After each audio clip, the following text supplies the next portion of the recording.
안녕하세요. 나타샤의 책 여행입니다. 책 읽기 편안한 시간 보내고 계시죠? 이번에는 영원한 자유인으로 살기를 원하는 허클베리 핀의 모험입니다. 10서너 살 정도 된 허클베리 핀은 미시시피 강을 따라 여행하면서 당시 미국 사회의 주춧돌이라고 할 수 있는 기독교와 도덕성 그리고 윤리관을 가차없이 조롱하고 모멸합니다. 이 밖에도 왕과 공작 같은 사기꾼들은 여러 장면에서 기독교인들의 위선과 기만을 날카롭게 꼬집습니다. 헉은 미국 남서부 지방의 사투리를 비롯하여 속어를 자주 쓰는 것은 물론이고 소년으로서는 도저히 입에 담기 어려운 상서런 말이나 욕설까지도 서슴지 않고 내뱉습니다. 한마디로 말해서 헉은 불황하나 방랑하였습니다. 그래서 이 책이 출판될 19세기 말엽과 20세기 초엽에는 금서로 지정되었으나 후에 작품의 문학성이 높이 평가받으면서 그 진가를 인정받았습니다. 제가 가지고 있는 책은 민엄사에서 출간하였고 김욱동 선생님이 옮기셨습니다. 이 번역판은 1990년 새로 발굴된 미발표 원고 전문수록 국내 유일의 완역판입니다. 다시 한번 이러한 좋은 책을 읽게 해주신 민엄사와 김욱동 선생님께 감사드립니다. 나타샤의 책 여행, 무더운 여름밤에 흑과 흑인 노예 짐이 뗏목을 타고 미시시피 강을 따라 남쪽으로 여행을 하면서 겪는 갖가지 사건들 속으로 우리도 함께 떠나보아요. 톰 소여의 모험이라는 책을 읽어보지 않은 사람이라면 아마 나에 대해 잘 모를 겁니다. 하지만 그것은 그리 대수로운 일이 아닙니다. 그 책을 쓴 사람은 마크 트웬이라는 사람인데 대체로 진실을 말하고 있습니다. 이야기를 좀 뻥튀겨 말한 대목이 없지 않지만 대체로 진실을 적고 있는 셈이지요. 그 책은 대충 이렇게 끝이 납니다. 톰과 나는 강도들이 동굴 안에 숨겨두었던 돈을 찾아내었고 그 바람에 우리들은 왕부자가 되었지요. 한 사람 몫으로 거금 6,000달러씩 나눠 갖게 되었는데 고스란히 금화였답니다. 그 당시에 나는 한 번도 집을 가져본 적이 없었고 상트페테르부르크에서 톰이나 다른 아이들처럼 학교에 가본 적도 없었지요. 아버지는 항상 술에 취해 있었고 여기저기를 옮겨 다녔어요. 그러니 좋은 아버지는 아니었지요. 그러나 그런 건 아무래도 상관없어요. 나는 거리나 숲에서 잠을 잤고 내가 원할 때 내가 원하는 것을 마음대로 할 수 있었거든요. 나는 아주 만족한 삶을 살고 있었답니다. 톰과 내가 그 모든 돈을 갖게 되자 우리는 금방 유명해졌어요. 더글라스 과부댁은 나를 그녀의 집에서 살게 한다고 데려갔고 나를 양자로 삼겠다고 했습니다. 그녀는 매우 착하고 친절했지만 내게는 힘든 삶이었지요. 왜냐하면 나는 새 옷을 입어야 했고 항상 착하게 굴어야만 했거든요. 더 이상 참을 수 없어 나는 옛날에 입던 헌 누더기 옷을 입고 그 집에서 톡 껴버렸지요. 그러나 톰 소여가 나를 끝내 찾아내어 돌아가자고 말했습니다. 자기가 강도 갱단을 조직할 예정인데 만일 내가 과부댁으로 다시 돌아가 얌전히 굴면 그 갱단에 끼워주겠다는 겁니다. 그래서 나는 하는 수 없이 다시 그 집으로 돌아왔지요. 과부댁은 나를 보자 엉엉 울어대면서 내게 다시 그 새 옷을 입혔지요. 나는 그 새 옷이 전혀 좋지 않았습니다. 과부댁의 여동생 미스 왓슨이 이 무렵 자기 언니와 함께 살러 왔습니다. 왓슨 아줌마는 밤낮으로 나를 보기만 하면 하는 소리가 허클베리 발을 걸은 데다 얻는 게 아니야 라든지 허클베리 그렇게 하지 마라 라는 거였습니다. 정말 죽을 맛이었지요. 시간이 흘러 어느덧 한겨울로 접어들고 있었습니다. 나는 거의 매일 학교에 다니고 있었고 이제는 제법 철자법에 맞게 읽고 쓰기를 조금 할 수 있었고 구구단도 6, 7은 35 하고 외울 수 있게끔 되었습니다. 처음에는 학교가 딱 7색이었지만 마침내 참을 만하게 되었습니다. 과부댁은 내가 비록 느리기는 하지만 착실히 만족스럽게 아주 잘 해내고 있다고 말했습니다. 왓슨 아줌마는 짐이라는 늙은 흑인 노예를 한 명 데리고 있었는데 그와 나는 좋은 친구가 되었습니다. 나는 가끔씩 짐과 이야기를 나누면서 앉아있곤 했지만 여전히 나는 집안에서 지내고 침대에서 자는 것이 몹시나 힘든 일이었습니다. 어느 날 아침 땅 위에는 갓 내린 눈이 1인치쯤 하얗게 쌓여 있었는데 누구의 것인지는 몰라도 사람 발자국이 나 있었지요. 나는 그 뒤를 따라가 보려고 하다가 허리를 굽혀 그 발자국부터 살펴보았지요. 그것은 아버지의 발자국이었습니다. 나는 곧 걸어마 나 살려라 하고 쏜살같이 언덕을 달려 날기라도 하듯 세처 판사나리의 집으로 달려갔지요.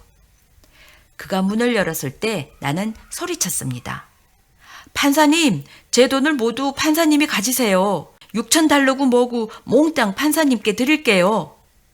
세처 판사는 놀란 표정으로 아니 얘야 그게 무슨 말이냐? 아 제발 그것에 대해서 묻지는 마시고 제발 그 돈을 받아주세요. 그렇게 하시는 거죠? 잠시 생각을 하더니 판사나리가 입을 열었습니다. 아 이젠 알겠구나. 넌 네 재산을 몽땅 나에게 팔고 싶단 말이지? 주는 게 아니고 말이야. 그거 잘 생각했다. 그리고 나서 판사나리는 종이에다 무엇을 쓴 다음 찬찬히 읽어보더니 이렇게 말하는 겁니다. 자, 이걸 봐라. 이 매도 증서에 그 대가로라고 써있지? 자, 여기 1달러가 있다. 자, 이 서류에 이제 서명을 하려무나. 그래서 나는 서명을 하고 그곳을 떠났습니다. 그날 밤 양초에 불을 켜들고 2층 내 방으로 올라가 보니 바로 거기에 아빠가 앉아 있는 게 아닙니까? 나는 창문이 열려 있는 것을 보았고 아빠가 어떻게 들어왔는지 알게 되었지요. 아빠는 나이가 50이 다 되었는데 정말로 그런 나이로 보였습니다. 머리카락은 덥수룩하고 지저분했습니다. 서로 뒤엉킨 긴 구렛나루 수염도 마찬가지였고요. 얼굴은 핏기라곤 전혀 없는 그저 흰색이었습니다.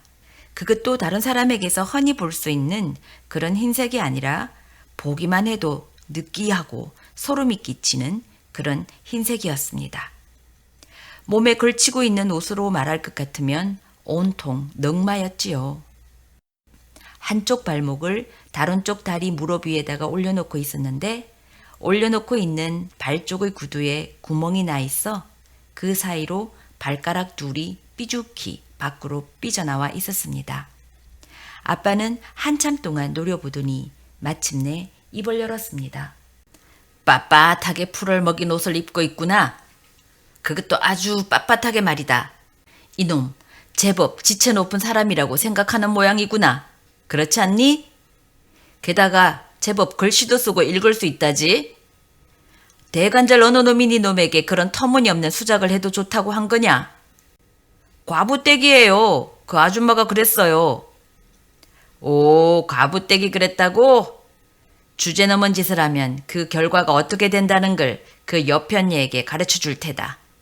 이 봐라. 네 놈은 당장에 학교를 치워버려라. 알았지? 우리 집안에서 죽을 때까지 글을 쓰고 읽을 줄 아는 사람은 단 한 사람도 없었단 말이다. 헌데 네 놈의 허파에 바람이 들어가도 잔뜩 들어간 거야. 난 그런 꼴 눈떠고는 볼 수 없다. 알아들었냐? 야, 이놈아. 책을 가져와서 어디 뭘 좀 읽어봐라. 나는 책을 집어들고는 조지 워싱턴 장군과 독립전쟁에 관한 대목을 읽기 시작했습니다. 한 30초쯤 읽었을 때 아빠는 손을 뻗쳐 책을 휙 낚아채더니 방 안에다 힘껏 내던지는 겁니다. 그리고는 이렇게 소리쳤습니다. 듣자 하니 니놈이 부자가 됐다면서? 야, 대체 어떻게 된 거냐? 그건 거짓말이에요. 세처 판사님께 물어보세요. 내 말과 똑같을 테니까. 좋다. 그럼 지금 네 주머니에는 얼마나 있냐? 그 돈이라도 어서 내놔. 1달러밖에 없어요. 아빠는 그 돈을 받자 진짜 돈인지 알아보려고 깨물어 보고는 마을로 가서 술을 마시겠다고 했습니다. 하루 종일 술 한 방울도 마시지 못했다는 겁니다. 그리고 나서 헛간 지붕으로 빠져나가면서 다시 머리를 안으로 쑥 디밀더니 나보고 주제 넘은 놈이라느니 애비 대가리에 서 있는 놈이라느니 하고 계속 투덜거리며 욕설을 퍼부어댔지요. 이젠 가버렸겠지 하고 마음을 놓고 있으려니까 또다시 머리를 디밀고는 학교 일을 조심해라. 학교를 그만두지 않으면 숨어 있다가 단단히 혼쭐을 내줄 테니 그리 알라고 말하는 겁니다. 이튿날 아빠는 술에 곤드레 만드레가 되어 세처 판사에게 찾아가 판사를 위협하여 돈을 빼내려 했으나 실패했습니다. 그러자 이번에는 법에 호소하여 돈을 받아내겠다고 펄펄 뛰었습니다. 나는 세처 판사에게 2, 3달러를 빌려 아빠에게 주었고 아빠는 손안에 돈이 들어올 때마다 어김없이 술에 곤드레 만드레가 되어 온 동네에서 큰 소란을 일으켰고 그럴 때마다 콩밥을 먹는 신세가 되다가 나오곤 했지요. 아빠는 그게 싫지 않은 모양이었습니다. 이런 일이야말로 아빠에게는 그의 적성에 꼭 들어맞았지요. 아빠는 너무나도 자주 과부댁 집 주위를 어설렁거렸기 때문에 마침내 과부댁은 그 부권에 얼씬거리면 혼내주겠다고 위협했습니다. 이 말을 듣고 아빠는 펄쩍 뛰었습니다. 누가 허핀의 아버지인지 똑똑히 보여주겠다는 겁니다. 그리하여 어느 봄날 망을 보고 있다가 그만 나를 붙잡아가지고 나룻배에 태워 길을 따라 3마일쯤 상류로 올라가더니 거기서 다시 나무가 울창한 일리노이주 쪽 강변으로 건너갔습니다. 그곳에는 낡은 통나무집 한 채밖에는 집이라곤 하나도 없었지요. 나무가 어찌나 우거져 있는지 그 오두막까지 있는 장소를 모르면 도저히 찾아낼 수 없을 정도였지요. 아빠가 쭉 나를 감시하고 있었기 때문에 도망칠 기회라곤 전혀 없었습니다. 우리들은 그 낡은 통나무집에서 함께 살았고 밤이 되면 아빠는 늘 문에 자물쇠를 채우고는 그 열쇠를 머리맡에다 집어넣고 잠을 자는 겁니다. 마침내 과부댁이 내가 어디에 있는지 알아내어 사람을 보내 나를 데려가려고 했지만 아빠는 이 사내를 총으로 위협하여 쫓아내 버렸습니다. 얼마 안 되어 나는 그곳의 느긋하고 안락한 생활에 익숙하게 되었을 뿐더러 또 그곳 생활이 마음에 들게 되었습니다. 이런 식으로 2달 이상 지나자 아빠는 호두나무 채찍을 마구 휘두르게 되어 나는 더 이상 견뎌낼 재간이 없었습니다. 온몸이 상처투성이었지요. 게다가 아빠가 나를 방에다 가둬놓고는 오두막을 비우는 일이 많아졌습니다. 언젠가는 나를 가둬놓고는 사흘씩이나 집에 들어오지 않은 적도 있었습니다. 이럴 때에는 참으로 심심해서 죽을 마시더라고요. 아빠가 물에 빠져 죽은 것으로 판단했고 이젠 이 통나무 집을 빠져나가기를 영 글러버렸구나 하고 생각했습니다. 그때 아빠가 돌아왔는데 술이 취한 채 화가 나 있었습니다. 세처 판사가 돈을 주지 않겠다고 하고 나를 과부댁과 함께 살게 보내라고 한다는 거였습니다. 이 말을 듣고 나는 꽤나 몸소리가 쳐졌습니다. 왜냐하면 나는 과부댁 집을 돌아가 다시 구속받고 교양 있는 문명인이 된다는 것은 딱 질색이었기 때문이지요. 그래서 나는 오두막에서 탈출해서 강을 따라 내려가 숲속 어느 곳인가에 살 작정을 했습니다. 아빠가 외출을 했을 때 나는 오두막의 나무벽에 톱질을 하여 구멍을 내기 시작했습니다. 며칠이 지나자 그 구멍이 커졌고 나는 그 구멍을 통해 통나무 밖으로 톡길 작정이었지요. 어느 날 아침 아빠는 아침 먹을 고기가 낚싯줄에 걸렸나 보고 오라고 했습니다. 미시시피 강물이 불기 시작했습니다. 그런데 갑자기 카누 하나가 나타나는 것이 아닙니까? 임자 없이 떠내려온 카누였습니다. 나는 즉시 그것에 기어 올라가 간 기슭을 향해 조용히 젓기 시작했지요. 아빠가 나를 보지 못했으니 완전 운이 좋았지요. 나는 이놈을 꼭 숨겨 놓았다가 도망칠 때가 오면 숲속으로 들어가는 대신 강을 따라 한 50마일쯤 하류로 내려가 어느 곳에서나 야영 생활을 하면 걸어서 고생스럽게 떠돌이 생활을 하지 않아도 될 것 같다는 생각이 들었던 겁니다. 어느 날 오후 아빠가 나를 가두고 마을로 떠났습니다. 오늘 밤은 돌아올 리가 없으리라고 판단했지요. 아빠가 이젠 꽤 멀리 갔으리라고 생각이 들 때까지 기다렸다가 나는 톱을 꺼내 예의 그 통나무를 다시 썰기 시작했습니다. 아빠가 강 건너편에 닿기 전에 나는 구멍에서 빠져나왔지요. 나는 음식과 술병 등 집안에 있는 물건들을 죄다 갖다 카누를 감춰둔 곳으로 가서는 덩굴과 작은 나뭇가지를 해치고는 그것을 카누에 실었습니다. 오두막집을 털다시피 했던 겁니다. 도끼 한 자루만 남기고 아빠의 총까지 카누에 실었습니다. 그러고 나서 나는 오두막으로 돌아와 구멍을 다시 메꾸어 표시가 나지 않도록 교묘하게 먼저 모양대로 만들어 놓았습니다. 나는 총을 들고 숲으로 가 야생 돼지를 한 마리 잡아가지고 집으로 돌아왔습니다. 그 다음에 도끼를 집어들고 문을 때려 부쉈습니다. 나는 돼지를 안으로 끌고 와 식탁 근처까지 가지고 가서 도끼로 목을 쳐 피를 흘리도록 땅바닥에 그냥 내버려 두었습니다. 그 다음 이번에는 헌 부대를 꺼내다가 큰 돌을 주어 그 안에 잔뜩 집어넣었습니다. 그러고는 이 부대를 돼지가 있는 데에서 시작하여 숲속을 지나 강 있는 데까지 질질 끌고 나와 물속에다 집어 던졌더니 그만 가라앉아 자취를 감추어 버렸습니다. 마지막으로 나는 머리카락을 한 움큼 뽑아 도끼에 흥근히 피를 묻혀 도끼 뒤쪽 날에다 머리카락을 붙여가지고 방 한쪽으로 던져버렸습니다. 그 다음 돼지를 들어 올린 다음 피가 떨어지지 않도록 우쭈고리 가슴팍까지 치켜들고는 집 아래쪽에서 꽤 멀리 간 다음 강 속에다 던져버렸습니다. 사람들은 강바닥에 있는 것이 돼지라고는 생각지도 않을 거야. 사람들은 그것이 나라고 생각할 거야. 라며 나는 혼잣말을 했습니다. 나는 카누를 타고 잭슨 섬으로 갈 예정이었습니다. 그 섬이라면 내가 꽤 잘 알고 있었고 또 그 섬에는 아무도 올 리가 없었기 때문입니다. 나는 너무 피곤했으므로 카누에 누워 잠이 들었습니다. 눈을 떴을 때에는 8시가 넘어서리라고 생각될 만큼 해가 높이 솟아 있었습니다. 나는 마음이 가라앉고 느긋해지면서 만족스러운 기분이 들었지요. 나는 일어나고 싶지 않았어요. 바로 그때 상류에서 쾅 하는 낮은 소리가 들려온 것 같습니다. 나는 벌떡 일어나 나뭇잎 구멍 있는 데로 가서 내다보니 저 상류 위쪽 물 위에 연기가 몇 줄기 솟아있는 것이 보였습니다. 사람들을 가득 태운 나룻배가 떠내려오고 있는 게 아닙니까?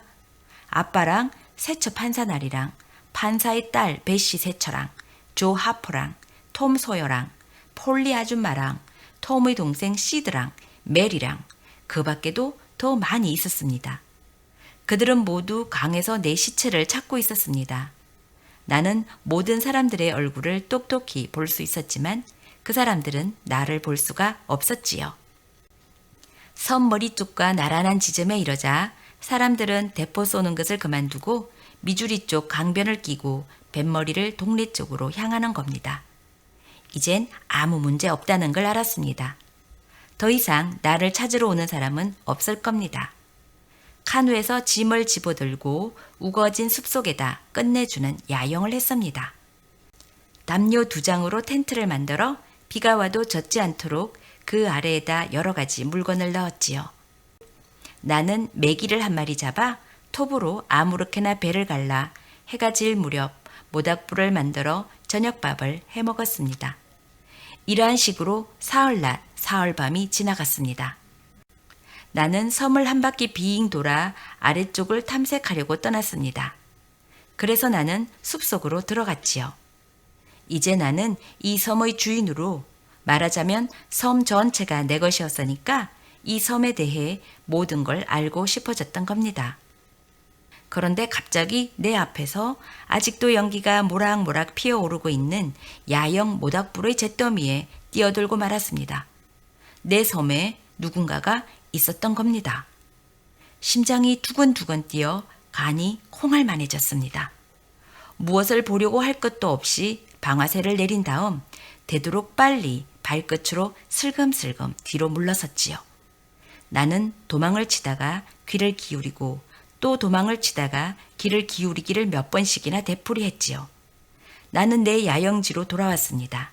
잠이 깊이 들지 않았습니다. 이 생각 저 생각으로 암만 해도 쉽사리 잠을 이룰 수가 없었습니다. 눈을 뜰 때마다 누가 내 목덜미를 누르고 있는 것은 아닌가 하는 생각이 들었지요. 마침내 이러한 꼴로는 도저히 살 수 없다는 생각이 들었습니다. 되간절 이 섬에 나와 같이 있는 작자가 누구인지 무슨 일이 있어도 꼭 찾아내겠다고 마음먹었습니다. 그래서 노를 집어들고 한두 발 강가에서 미끄러진 다음 그늘 아래로 카누를 저어 나갔습니다. 거의 1시간 동안이나 찾아다녔지만 모든 것은 바위처럼 고요하고 깊은 잠에 빠져 있었습니다. 나는 노를 사용하여 카누를 돌려 뱃머리를 강가에다 대고 총을 들고 슬그머니 숲 가장자리에 몸을 숨겼습니다. 아까 밟았던 그 야영 모닥불이 있는 곳으로 살금살금 접근해 갔습니다. 가까이 가서 보니 웬 사내 하나가 땅 위에 벌렁 누워있는 겁니다. 얼마 후 그 사내는 꿈털 하더니 하품을 하고 기지개를 켜고는 담요를 쳐들었습니다. 아니, 그 사내는 와천 아줌마네 노예 짐이 아니겠습니까? 그를 보자 나는 정말로 반가웠지요. 어이 짐! 하고 소리치며 뛰쳐나갔습니다. 짐은 벌떡 일어나더니 놀란 듯이 나를 쳐다보았습니다. 그러고는 땅에다 무릎을 꿇고 두 손을 모으고 이렇게 말했습니다. 나를 해쳐선 안 되지. 정말이여. 난 귀신한테도 해를 끼쳐본 일이 없단께. 나는 언제나 죽은 사람들을 좋아했고 그 사람들을 위해서라면 할 일을 다 했는데 네가 사는 강 속으로 다시 돌아가란께. 늘 네 친구였던 이 늙은 짐에게 무슨 짓거리라도 해서는 안 된단께 그러네. 짐에게 내가 죽지 않았다는 것을 깨닫게 하는 데에는 그리 오랜 시간이 걸리지 않았습니다. 나는 짐을 만나서 정말 기뻤습니다. 짐, 여기에 어떻게 있게 된 거야? 대관절 어떻게 해서 여기까지 오게 된 거냐 말이야. 이 말을 듣고 짐은 꽤 불안한 표정을 지으며 얼마 동안 아무 말도 하지 않았습니다. 내게 밀고 안 하겠다는 약속을 받고서야 짐은 말을 시작했습니다. 사정인적선 이렇단께. 그 아씨, 그 와천 아씨 말이제. 아씨가 늘 나에게 잔소리를 퍼부어 쌌고 또 나한테 심하게 굴기는 했지만 그러던 것이 요 먼저 그 집에 노예 매매인이 온 것을 알게 되고 나서 버럭 걱정이 되었단 말이제. 나를 올리언스에다가 팔기로 했는데 팔기는 싫지만 날 팔면 800달러를 받게 되고 그건 엄청난 돈이라서 팔지 않을 수 없다는 소리를 들었단 말려. 바보댁은 아씨에게 나를 팔지 말라고 말려댔고 난 그 다음 말은 더 이상 듣지 않았단께. 정말이야. 다리야 나 살려라 하고 곧장 밖으로 빠져나왔지. 숨기 위해서 강 아래로 달려내려갔단께. 그런데 그곳에는 마을 사람들이 모두 모여 있었어. 사람들이 널 찾고 있는 걸 난 그 대포 소리를 듣고 알았지. 작자들이 여기 지나가는 것이 보였단께. 난 덤불 속에서 그 작자들이 가버릴 때까지 하루 종일 지켜보았지. 그 작자들은 헉 네가 죽었다고 말했어. 어두워지자 나는 커다란 보트에 숨어 들어갔지. 그리고 보트가 이 섬 근처에 왔을 때 나는 강으로 뛰어들어 수영을 해서 여기에 왔구먼. 짐이 이야기를 끝냈습니다. 우리는 살림 도구를 모두 동굴 속에다 가둬두고 카누를 안전한 장소에 숨겨놓았습니다. 우리들은 그 안에다 융단 대신 담요 몇 장을 깔고는 그 위에서 점심을 먹었습니다. 얼마 있지 않아 곧 어두워지더니 천둥 소리가 나며 번개불이 번쩍번쩍하기 시작했습니다. 곧 비가 퍼붓기 시작했는데 기세가 아주 대단했을 뿐더러 이렇게 세차게 불어대는 바람을 나는 여태껏 본 적이 없었습니다.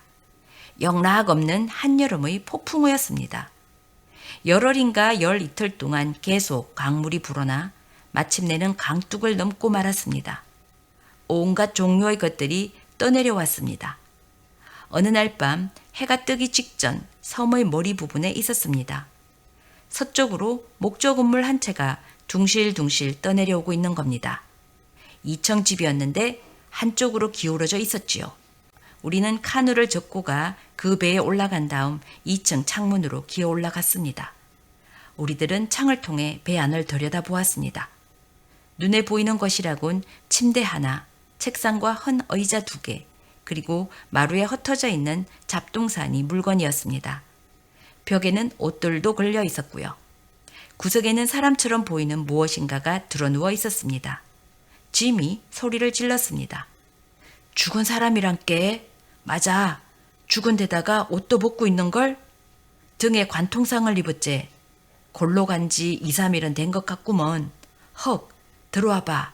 하지만 절대로 얼굴을 봐선 안 된단께. 아주 무시무시하거든. 나는 주관사내의 얼굴을 보려고 하지 않았습니다. 우리는 낡은 옷이랑 몇 가지 다른 물건들을 가지고 섬의 동굴로 돌아왔습니다.